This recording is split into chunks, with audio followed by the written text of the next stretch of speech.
भस्मान्तं शरीरम् ॐ क्रतो स्मर कृतं स्मर क्रतो स्मर कृतं स्मर अग्ने नय सुपथाराये अस्मान् विश्वानि देव वयुनानि विद्वान् युयोध्यस्मज्जुहुराणमेनो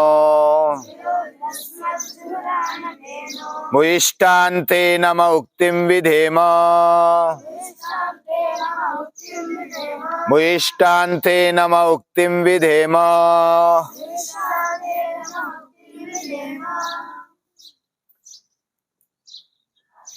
जीवन यह जन्म से लेकर के मृत्यु तक हम समझते हैं,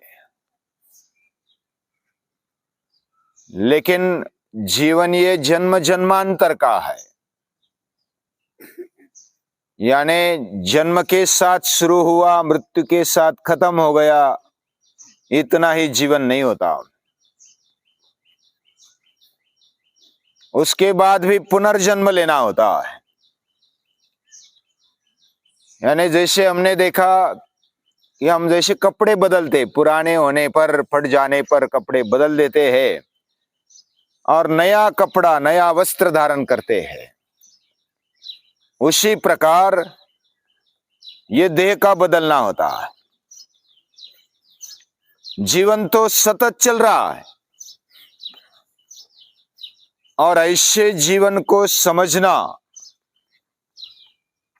उसके सर्वांग समझना, सर्वदृष्टि से समझना, ये आवश्यक है। गीता माता अनुदर्शन करने के लिए बोलती है, जन्म मृत्यु जरा व्याधि दुख दोषानुदर्शनम।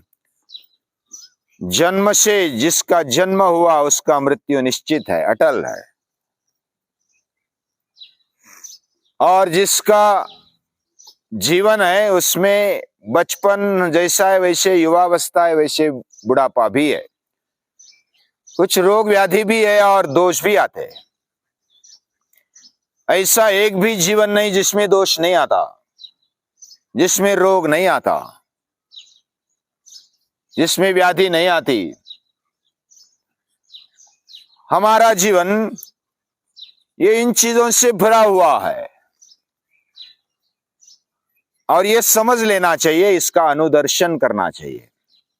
अनु यानी बार बार इसके ऊपर सोचना चाहिए, क्योंकि हमें बुद्धि दी है और बुद्धि देने के कारण वह सोचने वाली है, विचार करने वाली है।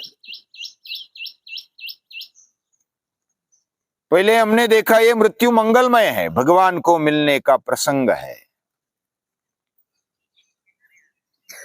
या तो कपड़े बदलने जैसा है।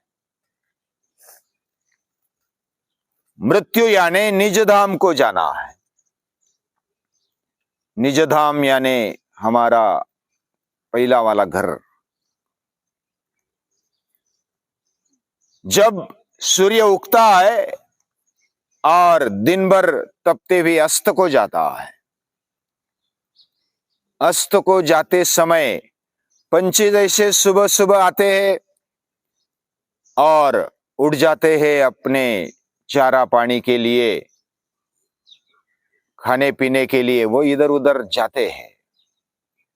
वो देखो वो बड़े बड़े पंछी आ गए और सुबह होते ही वो कुछ चारा पानी, अन्न पानी के लिए घूमते हैं और दिन भर खाते हैं पीते हैं और शाम को फिर किधर जाते हैं, अपने अपने घर लौटते हैं। घर लौटते समय, अपने घोंसले में लौटते समय भले कदाचित घर वाले डांटते भी होंगे कि आज कुछ अच्छा नहीं किया, या तो कोई कभी कभी बख्शिश भी देते होंगे, शाबाशी भी देते होंगे, अरे वाह बढ़िया किया। फिर भी डांटते भी होंगे तो भी घर अच्छा लगता है। हमारे घर में भी अगर कोई हमने कुछ गलत काम कर दिया या तो कुछ कम काम हो गया, तो हम जब घर जाते हैं तो घर वाले डांटते हैं कि इतना ही क्यों हुआ। फिर भी घर तो जाना है, डांट खाकर भी सही हम घर पसंद करते हैं। वैसे हमारा घर, मूल जो निवास है वह भगवान का घर है। हम भगवान के घर से आ गए और उसी घर में वापस जाना है शाम होते। ऐसी अगर संकल्पना हमारे मन में बैठ जाए और ये मेरा घर है, अपनापन उधर जब लगता है, कोई लड़की शादी होने के बाद ससुराल जाती है और बीच बीच में मैके आ जाती है, और मैके आने पर उसको सुकून लगता है मैं मेरे घर में आ गई। हालांकि उसके दो घर होते, उधर जाने में भी आनंद आता है, इधर रहने में भी आनंद आता है। उधर दुख होता है और इधर सुख मिलता है, ऐसे भी बात नहीं है, कोई कोई को होता है। वैसे जो महापुरुष होते हैं वो सृष्टि में भी आनंद से रहते और जब निज धाम जाना होता है तो भी बड़ी प्रसन्नता से जाते हैं। सृष्टि भी ये भगवान का ही घर है, लेकिन मृत्यु की तरफ देखने की जो अलग दृष्टि है ये इधर बताई है। ये निजधाम है और निजधाम में जब हम, कोई अगर व्यक्ति परदेश होता है, बहुत सालों से अपने देश नहीं आया है, कोई मिलिट्री में होता है और बॉर्डर पर लड़ा होता है, लड़ाई चल रही है सालों साल, साल 2 साल 4 साल, और छुट्टी नहीं मिल रही, लेकिन एक आध बार जब छुट्टी मिल गई उसको जो आनंद होता है, यानी निजधाम जाने का, वैसा बॉर्डर पर भी लड़ना है, देश की रक्षा भी करनी है, लेकिन निजधाम को जाना है तो आनंद हो जाता है, खुशी हो जाती है। भले वह टूटा फूटा घर क्यों ना हो, या तो जिधर मिलिट्री में जाने वाला सैनिक कश्मीर में भी क्यों न जाता हो, वो आता है कच्छ में आता है या तो इधर मराठवाड़ा में आ जाता है, और उधर सूखा है, पानी नहीं है, अच्छा घर नहीं है, फिर भी वो अपना घर है तो आनंद आ जाता है, घर वाले मिलते हैं। ये निजधाम को जाना है, मृत्यु यानी निजधाम को जाना। दूसरा एक दृष्टिकोण है, जो जीवन में साधना करता है, मेहनत करता है, वह गौरव से अपने घर को जाता है। कोई अगर प्रदेश गया, खेलने गया और ट्रॉफी लेकर आ गया, तो घर में आने के बाद आनंद होता है ना, ट्रॉफी लेकर आ गया, उसका स्वागत करते हैं। ये साधना है, साधना करके आ गया। कोई विद्यार्थी पास होके 1 नंबर पे आ गया और घर में गया, अरे वाह क्या बात है, बहुत मेहनत की, पास हो गया, नंबर लाया, तो वो डरता भी नहीं, बड़े सीना तान कर कॉलर टाइट करके आ जाता है। अगर कुछ साधना कम हो गई, मार्क कम पड़ गए, तो उसको डर लगता है कि मेरी साधना कम पड़ गई। मां को बताता है कि मैंने 5 प्रश्न में से 4 प्रश्न छुड़ाए लेकिन एक रह गया माता। तो माता बोलती है ठीक है, अगली बार जाना ना, 5 छुड़वाना, छोड़ना नहीं, अभ्यास करके जाना। तो ये साधना है। ये जीवन एक साधना है, उपासना है। उसको मेहनत से करके जाएंगे तो भगवान के दरबार में, हमारे निज धाम में जाने में भी आनंद आता है। जो मेहनत करता है, जो प्रामाणिकता से मेहनत करता है, कोई पाठशाला में आ गए, फिर छुट्टी में जाना है तो मैंने एक दिन भी सूर्य नमस्कार नहीं छोड़े और मैं मेहनत करके आ गया, मैंने अभ्यास भी दिल लगाकर किया माता पिता, तो माता पिता को आनंद होता है, सचमुच आनंद होता है। मेरे में मन में बदलाव आ गया, अंतःकरण में मुझे जो डर लगता था वो अभी बहुत सारा कम हो गया। मुझे बोलने में तकलीफ होती थी, अभ्यास करने में समझता नहीं था, अब समझने लगा। अब मेरा क्रोध, मेरे विकार कम होने लगे। तो ऐसा जब हम बताते हैं तो माता पिता को आनंद होता है और घर जाने में भी आनंद लगता है। लेकिन ये जीवन एक साधना है, मेहनत है, कष्ट भरा है और कष्ट करने में भी आनंद है, मेहनत करने में भी आनंद है। भगवान भी अपने लाडलों को दुनिया में भेजता है कि दुनिया का स्वर्ग बना करके आ जाओ, बड़ी आशा से भगवान भेजता है। पेड़ पौधे लगाओ, आदमियों में कुछ अच्छाइयां भरो और फिर आ जाओ, मेहनत करके आ जाओ। तो महापुरुष आते हैं, वो मेहनत करने के बाद फिर चले जाते हैं, उनको आनंद होता है मैंने मेहनत किया, जो भी मेरे से हो सकता था पूरा प्रामाणिकता से किया, तो भगवान भी उसका स्वागत करता है। जैसे राम प्रभु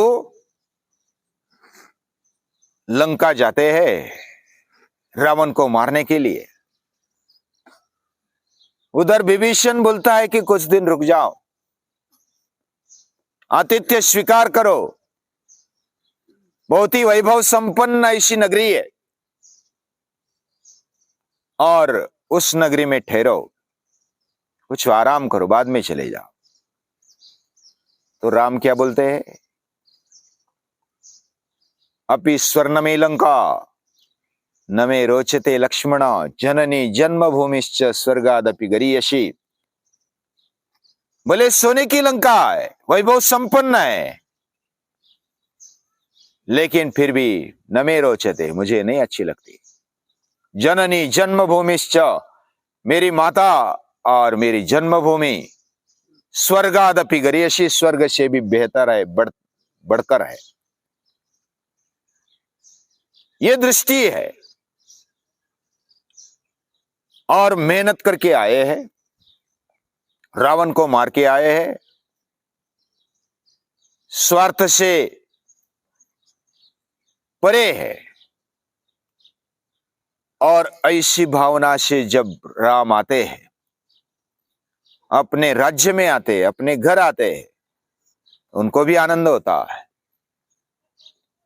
जैसे भगवान भेजते हैं, यानी हमें भगवान ने भेज दिए सृष्टि में। जैसे हम स्कूल में जाते हैं ना, तो स्कूल में जाने के पहले बचपन में माता क्या करती है, नहलाती है, स्वच्छ करती है, केश बराबर ठीक ठाक कर देती है, बैग भर देती है, पूरा सामान देके अभी जाओ स्कूल में। पूरा स्कूल होने के बाद जल्दी आ जाना, देर नहीं करना और संभाल के आ जाना। यानी अपनी माता अपने पिता स्कूल भेजते हैं और फिर आने की भी राह देखते। भेजने वाले वही है और स्वागत करने वाले, राह देखने वाले भी वही है। यानी उनके मन में, उनके अंतःकरण में हमारे प्रति प्रेम है, आदर है, भाव है, लगन है, आत्मीयता है। ये सभी भाव, ये हमारे जीवन का वैभव है।